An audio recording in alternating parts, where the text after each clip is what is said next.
What is the most likely to cause humanity's extinction? I think nuclear war. The madman theory states that no sane person would launch a nuke due to the fact it would end the world. But I don't think sane people end up in power, and I definitely don't think someone in power would concede power as a result of a war without lobbing one final and world-ending fuck you. For example, if Hitler had nukes, there is no doubt he would have lobbed them all over the world before killing himself. True, but all it takes is medium-sized village in bumfuck nowhere to make it through to keep it from being an extinction event. There are very few things in reality that could be able to kill off everyone. If 99.9999% of humanity died, there would be enough people left over to keep a breedable population going. Look at it as a possibility, but the progress in agriculture technology they are making, especially those vertical hydroponic farms, I don't think mass extinction of insects will be an extinction-level event. Population reduction, sure, but it is far less likely to be extinction-level event. Get into seed collection now. You may need your own hydroponic farm sooner than you think. The inevitable continuation of the mass extinction of insects leading to the mass die-off of vegetation leading to starvation, but climate disasters will be happening simultaneously along with social unrest, magnified by the increasing disparity between the wealthy and everyone else, so there will be plenty to kill off most of us before we get to the starving part. Sex robots, hear me out. Technology has been advancing in rapid leaps and bounds, so those beautiful, brilliant, dirty bastard building sex robots are going to design the perfect lovers, not just a pretty woman, but a perfect 10. It will be able to link to the algorithms that the tech companies are keeping on everyone's porn habits. The moment humanity starts to use these sex robots, humans will stop having children, and it's not just sex robots for straight men, but women, and LGBT people as well. The network will keep track of everyone's preferences and responses, fine-tuning the art of building the perfect lover. A sex robot is a lot more affordable than a divorce, which will cost you for years and years to come. But these sex robots will have algorithms studying what will make their masters happy and become the perfect lovers. No arguments, no fighting, no divorce. They're always eager to make you happy. In the end, the last two human survivors will be an old homeless man and old homeless woman who will find and repair salvaged parts for their own sex robots, and humanity will be dust. I remember when I was a kid there was a pond near my house that I'd fish in sometimes. There were bluegill in it. It was on the property of a church, and they didn't care if I fished there until there were some new people at the church who got everyone all terrified with the heard you'll drown while fishing, then your family will sue us. Sort of BS. They dug out the earth dam with a backhoe and drained the pond. A few months later a beaver built a dam which plugged the gap they made in the old one and the pond refilled. I later learned that my state has laws protecting private property owners against liability resulting from injuries occurring from recreational activity. You're not actually mammals. Every mammal on this planet instinctively develops a natural equilibrium with the surrounding environment, but you humans do not. You move to an area and you multiply until every natural resource is consumed, and the only way you can survive is to spread to another area. There is another organism on this planet that follows the same pattern. Do you know what it is? A virus. Human beings are a disease. A cancer of this planet. I mean, obviously modern antibiotics. New bacteria have had decades to evolve to resist the effects, and they're still crushed 99% of the time. 5-million-year-old bacteria would have no reason to evolve any resistance. It would be like a Roman legion attacking a modern military outpost. They'd get droned from the sky miles away, get absolutely annihilated, and the survivors would say Jupiter struck them down from the heavens.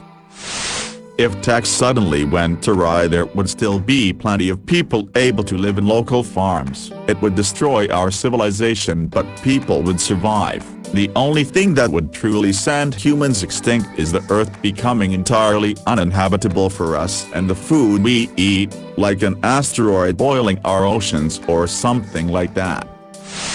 There are a lot of critical electronics that are in Faraday cages. Also, an amp from the sun of that magnitude will also likely affect a lot of people and animals. A solar flare that can overtake the Earth's natural magnetic defenses would be a really unusual event that would also likely result in a physical plume following, though physically hitting us would be an astronomically impossible shot, pun intended. Also, the materials would still be present after the fact and physics wouldn't change, so it would still be possible to rebuild the electronics. Getting the infrastructure together would be a critical first step, though. I never really understood that alcohol-based fuels are much less energy-dense than fossil fuels, so heavier than air aviation would be difficult. There would be some difficulty with metallurgy, so skyscrapers might not be possible. However, most of the rest of our society could be powered by easily available methanol and ethanol. Also, leaving the environmental catastrophe aside for the moment, we are centuries away from not being able to easily find more coal. I am not a physicist, but a gamma ray that would be completely fatal to Earth should be less than around 8,000 light-years away. The Milky Way is roughly 100,000 light-years across and there are no objects close enough to Earth to likely do that, and if it did, we'd likely see the event happen. Assuming the immediate gamma ray wasn't facing Earth, there are about 40,000 star-like objects within 10k light-years of the Sun.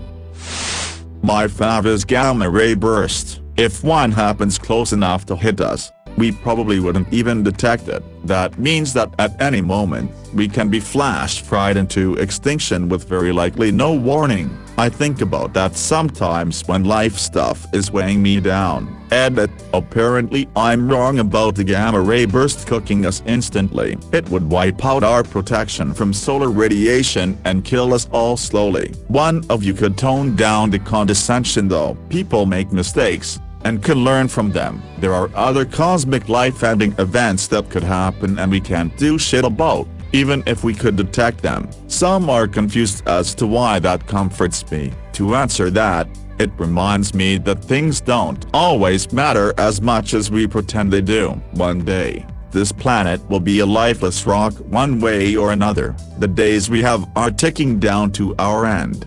So take a deep breath and enjoy the fact that we get to live at all. A drought in Africa. Some estimates put human numbers to like 2,000 at the time, which is basically the bare minimum for humanity to survive without bad genetic diversity causing issues at some point. It was basically very beginning of when Africa went from being fertile to beginning to dry up. The evidence that a gigantic impact occurred at the end of the Cretaceous period is very solid. Besides the Chicxulub crater itself buried beneath the Yucatan Peninsula in Mexico, there are all sorts of other indications, such as geochemical anomalies, iridium abundance from the impactor, molten glass particles from the impact, tektites, shocked quartz from the explosion, impact melt and breccia in the crater fill, soot from widespread forest fires, mega tsunami deposits, etc. The impact definitely happened. The only substantial controversy is in three areas. 1. How severe and exactly what form the effects from the impact took. 2. Whether the impact was truly coincident with the timing of the mass extinction. And 3. Whether it was the sole or primary cause. It's extremely close in timing, but there are always challenges when trying to resolve things at a fine, sub-million-year time scale when you're looking back 65 million years or so, especially if we hack a gigantic rock into the surface of the Earth and stir things up on a grand scale in the immediate area around the impact. The main issue that has shown up in the literature is some microfossil data that implies the timing might be off slightly, but when you look into the details of it there are plenty of alternative explanations for what has been observed. For example, literal mixing of the microfossils at cm scale due to depositional or erosional processes. People argue about those details, but it's pretty technical. It remains a huge coincidence that such a large impact, the largest one known in over 500 million years of Earth history, happens to be close to the timing of the 2 and the largest mass extinction. None of this precludes the possibility that the large volcanic eruptions in India that straddled the age of boundary to the contraps were also a factor, but that the impact happened at about that time and is likely involved somehow is not seriously questioned. Having both involved might even help explain the intensity of the mass extinction. Scientists being scientists, they still manage to generate plenty of controversy as they consider all the options and look at all the details. Being only human, there's competition and emotion wrapped up in it. Most scientists just look at the data rather than getting involved in the personal squabbles, but the latter is what sells well in a documentary. Controversial isn't even the word. There's also some evidence that the dinosaurs were killed by supervolcanoes, not asteroids, and maybe even both happening simultaneously, and the competing theories have super agitated, angry, and at times malicious scientists on both ends trying to up one another. There's some very good articles written about the feud. It's deeply hilarious and disturbing at the same time.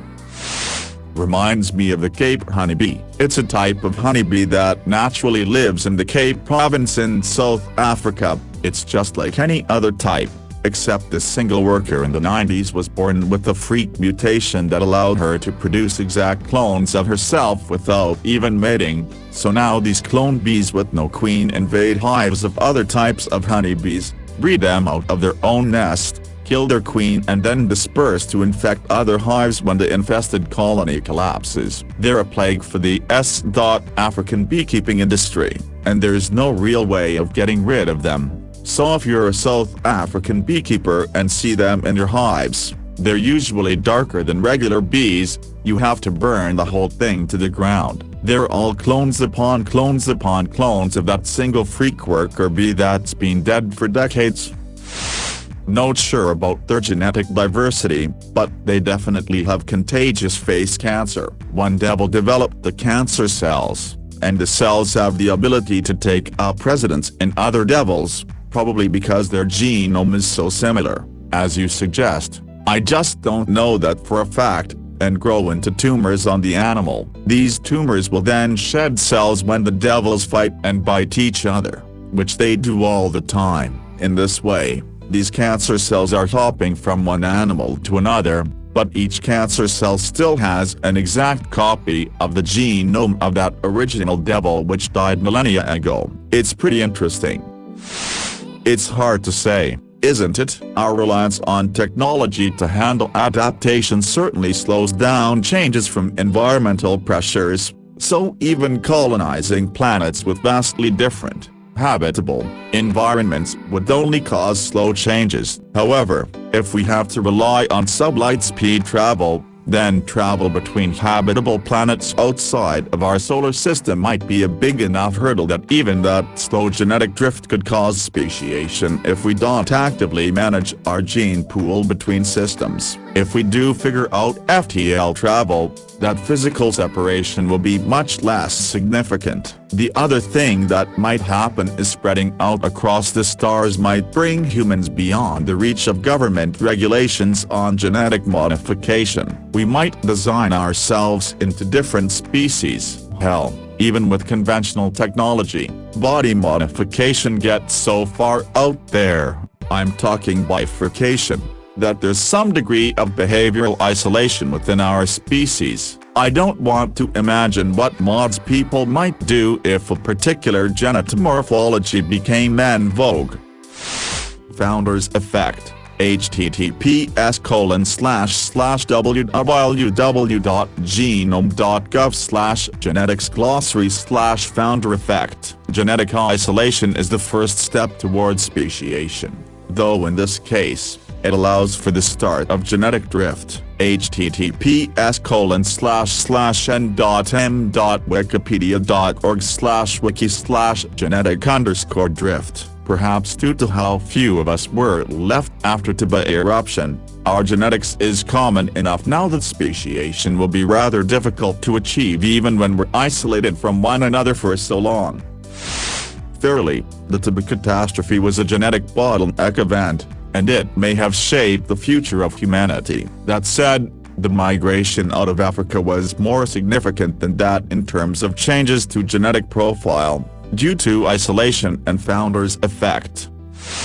70,000 years ago predates pretty much all history, so any skeletal remains wouldn't reveal things like currently unseen eye colors or digestive differences. I would like to assume we had like cartilage fins for faster swimming, or like slit pupils, or some crazy shit that got lost during the calamity. That would be awesome. Maybe if the afterlife is real, we'll meet some ancient human souls. Yes, and number, the breadth and depth of genetic diversity for Homo sapiens is not so great. It is most diverse in Africa, where humans have been living for a couple 100,000 years. Every time a population migrated, only a random sample of the genetic variety of the origin population made it. This new population had less genetic diversity, and any new migration starting from there would again be randomly reduced in diversity, unless the whole population migrated. Let me illustrate. Suppose the whole Latin alphabet represents the whole of genetic diversity in a species. Now a bottleneck event occurs. This can be a volcano, a really deadly germ, or space lasers targeting everyone blonde. Doesn't matter what kind of event as long as the population affected isn't totally random. Yes, a volcano isn't random. It affects most of the people settling on its slope, for instance. Suddenly the whole bottom row of the keyboard in our genetic diversity gets wiped out. A defgage klopkastu. Can you still spell and read without these letters? Certainly, but some word will become difficult, some impossible. You still spell and read without these letters? Retail. So will difficult, so impossible. Now over time new letters get added, derived from the remaining letters, like sayil, oye and so on. They will replace some of the lost letters and add rebuild diversity over time, but that doesn't mean the original letters won't be gone. There's this term, minimum viable population, that tries to calculate the size of a population that prevents dangerous effects a certain amount of generations into the future. There are many factors involved, R/K selective species, stochasticity, etc. But suffice it to say you'll need hundreds to thousands of people to achieve that. I have a vague memory of a diversity representing population for humans as 20,000 individuals, but for mice was on the order of 100,000,000,000,000. Can't recall where I read that though. All that is to say, number, our genetic pool is in fact, it's just shallower than you would suspect of a case-selective species of our age. I think people really underestimate what it would take to actually completely exterminate our entire species. We already bounced back from a population collapse down to under 10,000 once. We could do so again. Nuclear war, ecological collapse, incurable disease. I highly doubt that any of them could kill everyone, even if it's just a few isolated pockets in the outback or the jungle that survive. That's still not extinction. Honestly, I think it would take a cosmic catastrophe, asteroid/comet impact, gamma-ray burst, etc., to completely obliterate us, and that assumes that it occurs soon enough that we don't have viable populations outside of Earth. Edit. To clarify slightly, I'm not for a minute saying that everything will be fine if we nuke ourselves back to the Stone Age, or completely alter the planet's climate such that agriculture becomes impossible. Then of course human civilization would probably never recover. The question is explicitly outright extinction, which I think is a big step further. I'm apparently fuzzy on the definition of a rogue planet. I believe they were simply planets that formed outside of or somehow escaped the star system. Simply a planet without a star. How might that bring about humanity's extinction? Through a collision? I've always thought that humans will begin modifying DNA and making cyborg-like modifications to the human body until we reach the point that the concept of human will be so diluted that we will have to call ourselves another way, leading to the extinction of humanity as we know it.